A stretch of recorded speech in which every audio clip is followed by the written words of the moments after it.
happy English learning. Hey everyone, welcome back to English Bites. I'm Alex. And I'm Ava. Good to have you with us today. So Ava, I have a question for you. What did you have for breakfast this morning? Oh, I'm so glad you asked. I had scrambled eggs on toast with a huge cup of coffee. I was starving this morning. What about you? Just cereal for me. I was running late, so I grabbed something quick. Oh, did you hear that, listeners?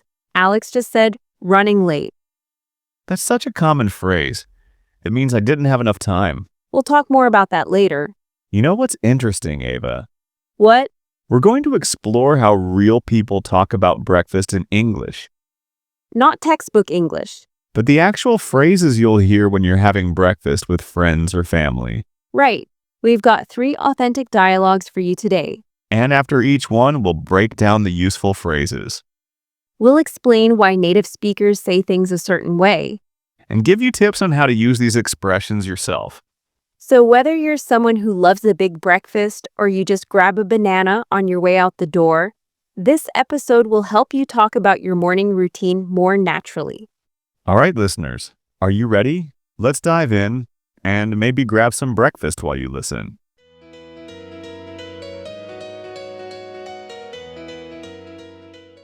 Okay, before we jump into our first conversation, we need to preview some key vocabulary. Listeners, here's the thing. You might know what cereal is. But do you know how to use the word in a natural sentence? That's what we're going to practice. Perfect. So let's start with our first word, cereal. Cereal is that grain-based breakfast food that usually comes in a box, and most people eat it with milk. Right. For example, I might say, I had a bowl of cereal this morning.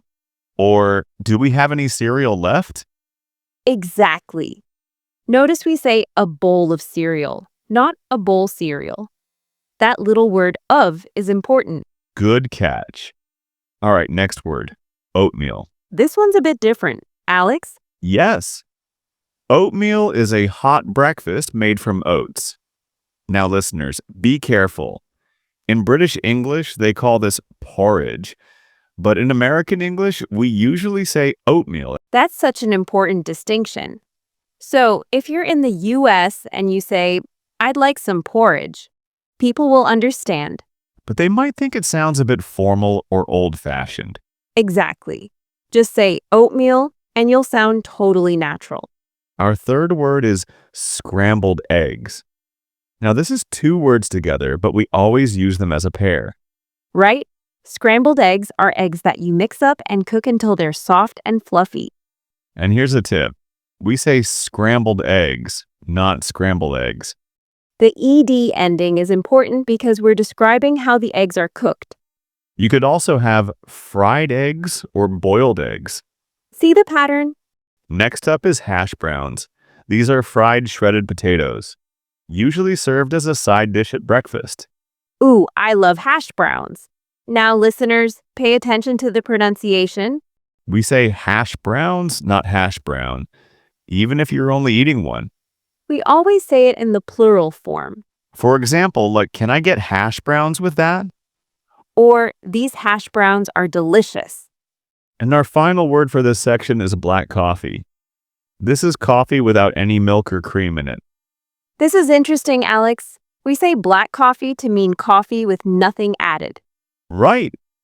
And speaking of coffee, there are different types you should know about. Oh, yes. In the US, when people talk about regular coffee, they usually mean drip coffee. Drip coffee is the kind that's brewed in a coffee maker, like what you'd find in most American homes or diners. Exactly. It's different from espresso-based drinks like lattes or cappuccinos. Right. Espresso is much stronger and more concentrated. It's the base for drinks like lattes, cappuccinos, and Americanos. So if someone offers you coffee, they probably mean drip coffee, unless you're at a specialty coffee shop. Great point. At places like Starbucks, you'd need to specify, can I get a drip coffee? Or I'll have a latte. And remember, black coffee just means no milk or cream, whether it's drip coffee or espresso. Perfect. So listeners, now you know the difference.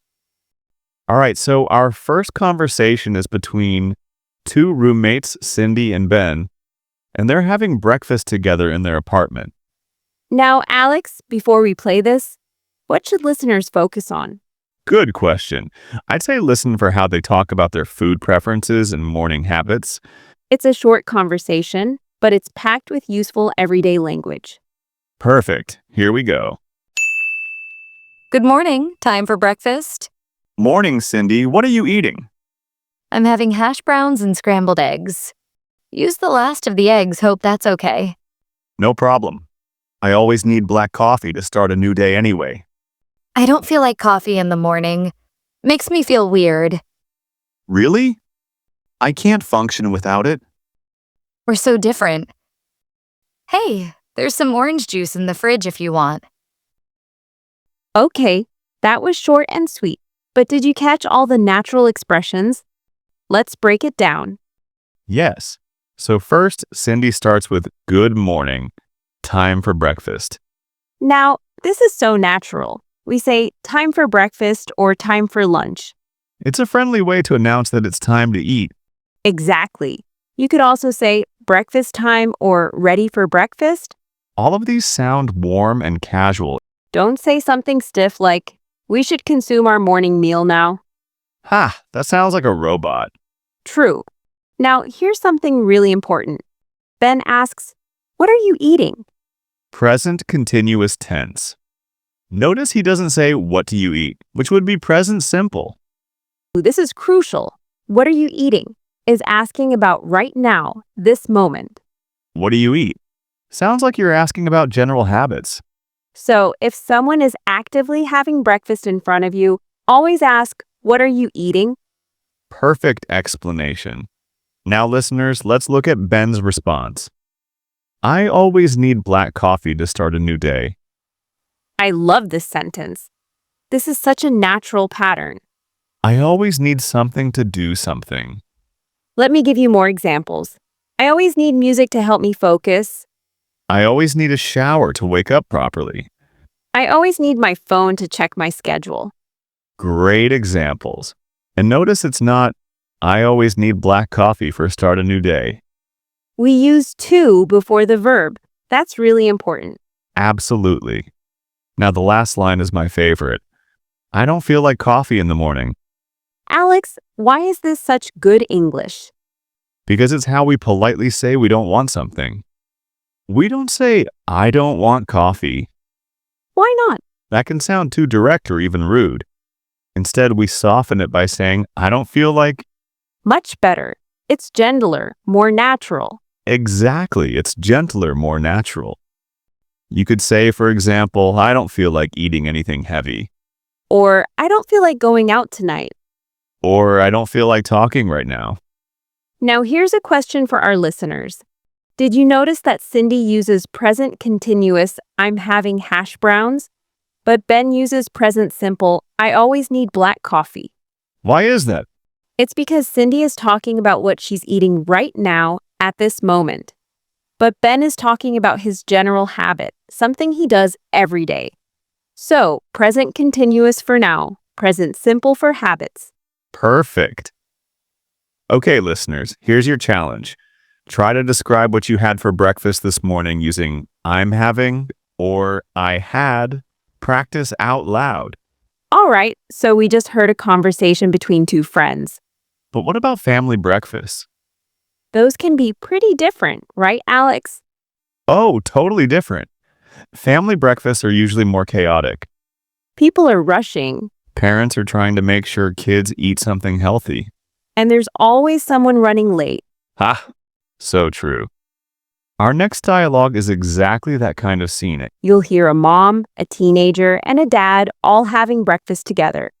And listeners, pay close attention to the family dynamics here. The language is more casual, more interrupted. And you'll hear some really useful phrases about being in a hurry. Let's preview some vocabulary first. Okay, here are the key words for this next dialogue. First up, skip. Now, skip is such a useful word. It means to not do something that you normally do. For example, I'll skip breakfast today means I'm not going to eat breakfast. Great point. And we use it all the time. You could say, let's skip that meeting. Or I skipped lunch yesterday. Or can we skip the introduction? It's super versatile. But be careful, listeners. Don't confuse skip with jump. They're different. Skip means to not do something. Jump means to leap up. Totally different meanings. Great point. Next word, running late. Oh, I use this phrase every single day. Running late means you don't have enough time, you're behind schedule. For example, sorry I'm running late. Now, listeners, notice we say running late, not running lately or running in late. The exact phrase is running late. And you can also say, I'm in a hurry, which means the same thing. Or I don't have time. They all express the same idea. Our third word is leftovers. Leftovers. This is food that remains from a previous meal. So if you cook dinner and you have extra food, that's leftovers. The next day you might say, I'm eating leftovers from last night. Exactly. And here's a cultural note. In many English-speaking countries, eating leftovers is totally normal. Not considered weird or cheap at all. We save food and eat it later all the time. That's such a good point. Some cultures might think eating yesterday's food is strange. But in the US, we have entire containers designed just for storing leftovers. And our last word, starving. Ooh, starving. This is an informal, exaggerated way to say you're extremely hungry. Like, I'm starving. I haven't eaten all day. Now, this is important, listeners. Starving is not formal. Don't use it in professional situations. If you're at a business lunch, don't say, I'm starving. Instead, say, I'm quite hungry or I'm ready to eat. Perfect advice. But with friends and family? Go ahead and say, I'm starving. It's totally natural and common. All right, let's hear that family breakfast conversation. Okay, listeners, here's a typical family morning. See if you can spot all the vocabulary we just learned. Good morning. Did you sleep well? Yeah, not bad. What's for breakfast? I made scrambled eggs and toast. Help yourself. Thanks, but I'm running late. I'll just grab a banana. You can't skip breakfast again. At least have some yogurt. Fine. I'll take it with me. Morning, everyone. Any coffee left? There's a full pot, and there are leftover pancakes from yesterday if you're hungry. Perfect. I'm starving. Wow, that felt so real. Like I've lived this exact conversation before. Right? Okay, so much to unpack here. Let's start with the mom's question. Did you sleep well? This is such a common way parents greet their kids in the morning. Yes. And notice the teenager's response, yeah, not bad. This is a very typical teenage way to answer. Not super enthusiastic, just casual. Not bad means okay or it was fine. Then the teenager asks, what's for breakfast? Notice the preposition. We say, what's for breakfast? Not what's in breakfast or what's at breakfast. Good catch. Now, here's my favorite line. Help yourself. Oh yes. Help yourself is such a warm, welcoming expression. It means take what you want freely. You don't need to ask permission. You'll hear this at parties, family dinners, anywhere food is served casually. Exactly. You could also say dig in, which means start eating. Both are friendly and informal. Now, listeners, did you catch the teenager saying, I'm running late? Remember from our vocabulary section? This means not having enough time. Yes. And then the teenager says, I'll just grab a banana. That word grab is so useful when you're in a hurry. What does it mean exactly? It means to take something quickly. You might say, let me grab my keys. Or I'll grab a coffee. Or can you grab that for me? Perfect examples. Now, the mom says you can't skip breakfast again. That word again tells us this teenager does this often. Skips breakfast regularly. Yeah, poor mom is trying so hard. And then the dad comes in. Any coffee left? This is such a natural way to ask if something remains. We don't say, is there coffee remaining? That sounds too formal. We say, any coffee left? Or, is there any coffee? Much more natural. And then, I'm starving. Remember, this is informal and exaggerated. The dad probably had dinner last night, but he's very hungry now. So he says he's starving. Exactly. Now, listeners, here's something important. Notice how interrupted and overlapping this conversation feels? That's real family life. People talk over each other, jump in with questions. It's not perfectly orderly. That's such a good observation. When you're practicing English, try to notice that real conversations aren't smooth and perfect. They're a bit messy, and that's totally normal. All right, Alex, we've heard friends talking and families rushing around. What's next? Well, I think we should hear two friends having a more relaxed conversation about their breakfast preferences. Discussing what kind of breakfast person they are. Oh, I love those conversations. Are you a morning person or a night owl? Do you prefer sweet or savory? These kinds of questions are great for practicing English because they're open-ended. Exactly. And they're real. Like, I genuinely want to know. Are you a sweet breakfast person or a savory breakfast person? Oh, I'm definitely sweet. Give me pancakes with syrup any day. What about you? I'm more savory. I love eggs and bacon. See, listeners, this is the kind of conversation you'll hear in our next dialogue. Let's preview the vocabulary quickly. Our first term is sweet tooth. A sweet tooth. This is such a fun idiom. If you have a sweet tooth, it means you really love sweet foods. For example, I have such a sweet tooth. I can't resist dessert. Yes, now it's always singular. We say sweet tooth, not sweet teeth. Even though teeth is plural, we say tooth in this expression. Strange, right? English is weird sometimes. Okay, next word. Filling. Filling describes food that makes you feel full and satisfied. For example, oatmeal is really filling. Or, I need something filling for breakfast. This is different from delicious or tasty. Those describe flavor. Filling describes how satisfied you feel after eating. A salad might be tasty but not filling, right? Perfect distinction. Next is savory. Savory means salty or spicy flavors. Basically, not sweet. So things like eggs, bacon, cheese. These are all savory. Right. The opposite is sweet. So you might say, I prefer savory breakfast to sweet ones. Or, this is too savory for me. And finally, croissant. The French pastry. Now, pronunciation is tricky here. Americans usually say croissant or croissant. Yes, don't try to pronounce it with a strong French accent. In casual American English, just use the Americanized pronunciation. Just say croissant, and you're good. Great advice.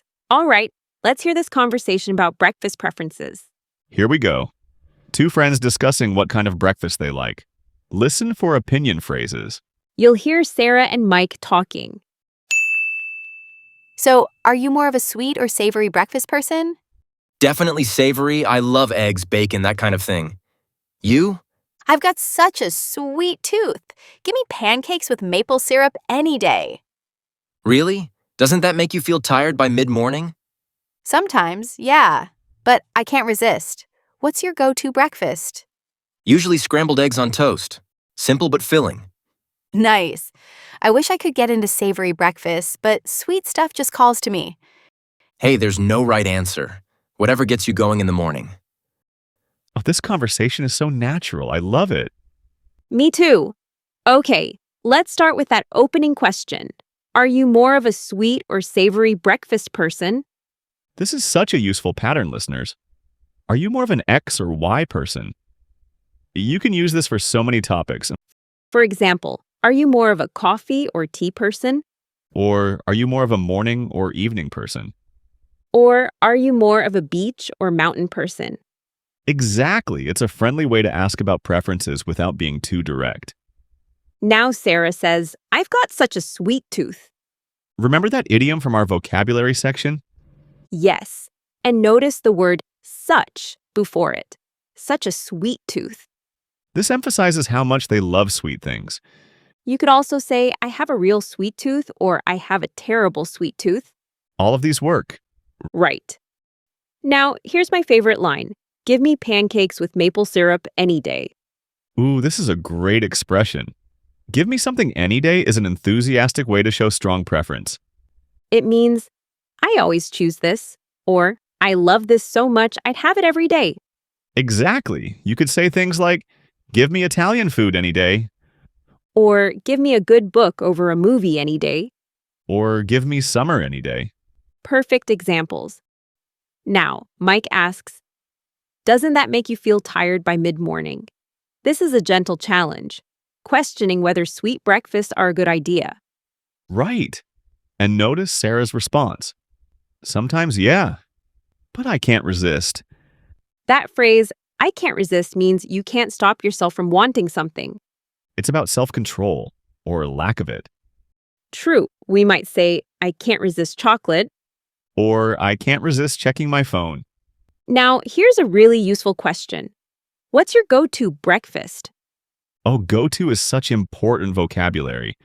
Your go-to is something you choose regularly or depend on. Like, my go-to outfit for interviews is a blue suit. Or what's your go-to restaurant? And Mike answers, usually scrambled eggs on toast. Simple but filling. Notice that pattern, simple but filling. We often use but to connect two qualities that might seem contradictory, For example, simple but effective. or small but powerful. Or cheap but good quality. Great observation. Now Sarah says, I wish I could get into savory breakfast. Get into is such a useful phrasal verb. It means to start enjoying or developing interest in something. You might say, I'm trying to get into yoga. Or, I really got into that TV show. Exactly. And then Mike's final line, whatever gets you going in the morning. This is a lovely, casual way to end the conversation. Whatever gets you going means whatever gives you energy or whatever works for you. It's supportive and non-judgmental, Yes, it's like saying you do you. or whatever makes you happy.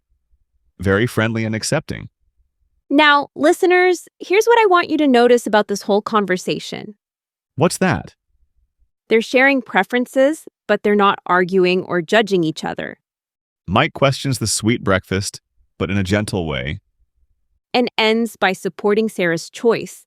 That's such an important point. In English conversation culture, we often ask questions and discuss differences. But we stay friendly and respectful. That's what makes this dialogue so authentic. Wow, we covered so much today. Ava, what are your main takeaways from this episode? Oh, so many. I think the biggest thing is that breakfast conversations in English use really specific vocabulary and phrases Like what? like grab, skip, running late, I don't feel like. These are the real expressions native speakers use every single day. You might not find them in textbooks. Absolutely. And listeners, did you notice how natural and casual all these conversations were? Right. Nobody was speaking in perfect formal sentences. People interrupted, used informal expressions, and spoke the way real friends and families actually talk.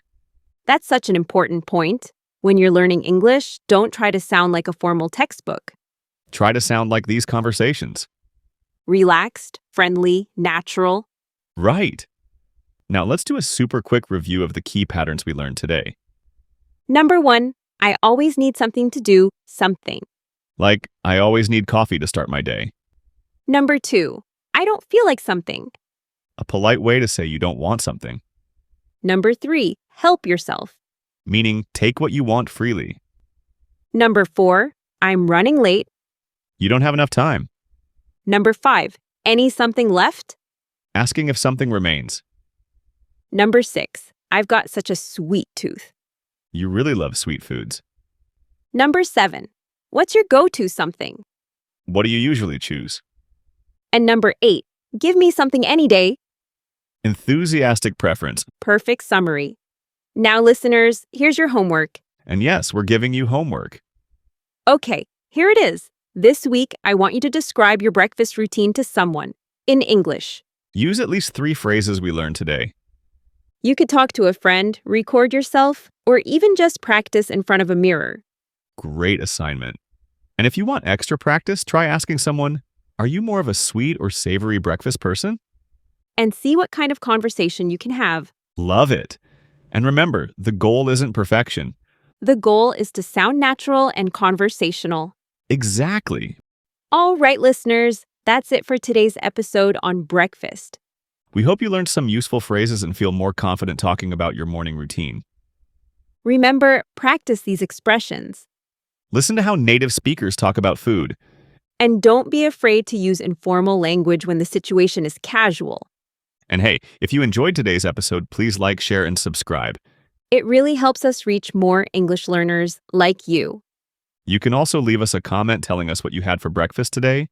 We'd love to hear from you. Until next time, keep practicing, keep listening. And enjoy your breakfast. Thanks for joining us on English Bites. See you next time.